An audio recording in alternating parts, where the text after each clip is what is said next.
So our next topic is robotics. Now robotics is a very wide and broad unit or chapter. So we will try to sum up in a very precise and in a very concise manner. So very first thing is, what is the law of robotics? Before starting robotics, we have to know the law, why robot has to be created, and what are the basic law of a robot. What is the purpose to make a robot or to develop a robot? So there are three basic law of robot. The first is, a robot must not harm a human being. A robot must not harm a human being, or through inaction allow one to come to harm. That means robot should not harm a human being, or nor it allow anyone to harm through any action. Now the second law of robot is, a robot must always obey human being unless it is in conflict with the first law. That means it always obey human law unless it is in conflict with the first law. Means if a human allow him or instruct him to harm a human being, then he should not obey a human being. That means the first law is very important. Robot always obey human, but at alternately first law should be fulfilled.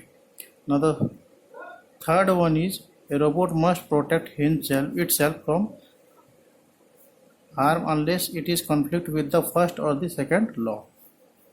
So these are the three basic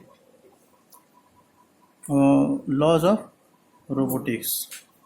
Now second thing is definition of robot. The definition of robot is a reprogrammable multifunctional manipulator. Manipulator means the structure of a robot. It is called manipulator. It is the base of a robot or the structure of the robot. A reprogrammable multifunctional manipulator designed to move a material, parts, tool, or specified devices through various programmed motion for the performance of a variety of tasks. This is very important. Variety of tasks. It should always variety of tasks. That means it can do multitasking ability. A robot must be a multitasking ability and multifunctional manipulator. That means it can do this structure. Manipulator structure is flexible in nature. So that it can be in multifunctional way. So the important word is reprogrammable. Reprogrammable means it is not confined to a certain or a specified path or a specified point. It should be reprogrammed at various stages or in various work activity. Suppose a robot can be used for loading and unloading. It can be used for welding. It can be used for material handling. So it should be reprogrammed according to our task, according to our variety of tasks. So the definition of robot, this is the definition of robot. Now next topic is robotic system and robot anatomy. So what are the parts or what are the system a robot is confined to? There are 7 important parts of a robot or the system of a robot. First one is base, or the fixed base, in which it can be flexible, or it is fixed, mobile or fixed. There are fixed robot. It is fixed on a surface, or it can work.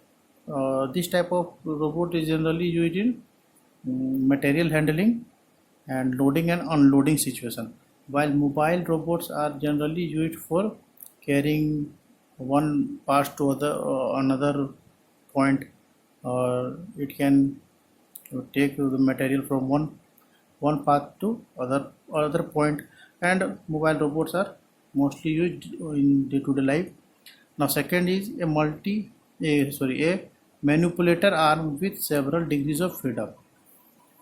Manipulator arm. Manipulator arm is same as like human arm and with several degrees of freedom. The degrees of freedom is very important.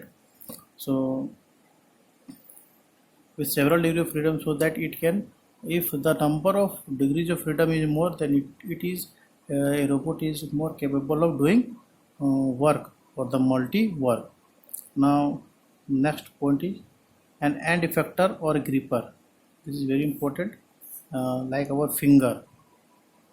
Hand effector or gripper is like finger. That, so suppose we grab this pencil like this, the robot arm or the hand effector will grab the object like this or like this. So hand effector or the gripper is very important point. Now drives or actuators. To do the task, to do the task by a robot, hand effector should do only when the drive system is appropriate or the actuators are working in a proper path. Actuators give signal to the hand effectors or the grippers to hold the pieces or to hold the parts, and the drives the point or the joints of a robot. Now, fifth point is controller with hardware or software support. The controllers, robot controllers with hardware or it will be software, जैसे programming or the language, robot language, so that it can be controlled in a proper manner. Now, sensor to get a feedback device, feedback signals, to get feedback signals.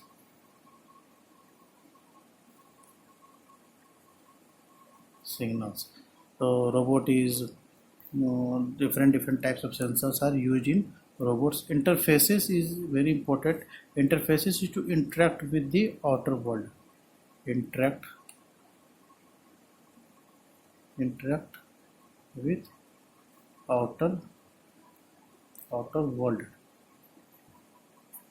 Robot is a system and outer is surrounding. So to interact with the outer world, interfaces is used or interfaces is generally used. Now classification of robot. The classification of robot is based on the degrees of freedom. First point is based on the degrees of freedom. There are three types of robot based on the degrees of freedom: general purpose robot, redundant robot, deficient robot. If number of degrees of freedom is 6, then it is known as general purpose robot. If more than 6, then it will be called as redundant robot, or redundant robot is generally used in space, outer space, or in our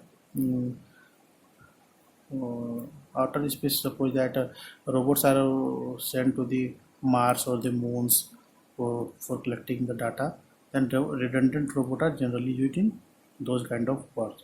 Now deficient robot, which is used for material handling or for loading and unloading, which have only which has less degrees of freedom, or it is generally less than 6 degrees of freedom. Now based on the kinematic structure, there are three types of robots: serial robots or open loop manipulator, parallel robots or hybrid manipulator. These are the three: serial, parallel and hybrid. Now based on the drive technology, electrical, pneumatic, electrical, hydraulic and pneumatic. There are three based on the drive technology. So these are the classification of robot on the basis of drive technology. Now based on work geometry, classification of robot based on work geometry: Cartesian robot, cylindrical robot, spherical robot, articulated robot, SCARA. SCARA means selective compliance assembly robot arm. This is also a type of robot. Now based on the motion, planar, spherical and spatial manipulator. There are three types of robot based on the motion of the robot. Now, sensor used in robot. What kind of sensor we are used in? What is sensors? First, what is sensor? A sensor is a transducer used to make a measurement. Sensor is a transducer used to make a measurement of a physical variable. Any sensor required calibration in order to be useful as a measuring device. Now, sensor, simply we can know why sensor is used to sense the things, that our position is appropriate or not, our vision is appropriate or not, our range is appropriate or not, our contour is appropriate or not. So that's why we use sensors. Now, types of sensor. So based on contact, there are two types of sensor: contact sensor and non-contact sensor. Or contact sensor, in contact sensor, under contact sensor we have touch sensor. Now, second is position and displacement sensor, in which we use potentiometer, LVDT. Third is force and torque sensor, in which wrist sensor, joint sensor, tactile array sensor, and slip sensor are used in force and torque sensor. What kind of force? Joint force, or the torque on the joints, on the arm, on the wrist, on the grippers. So to know the forces and torque, appropriate forces and torque, we use this kind of sensors in robots. Now,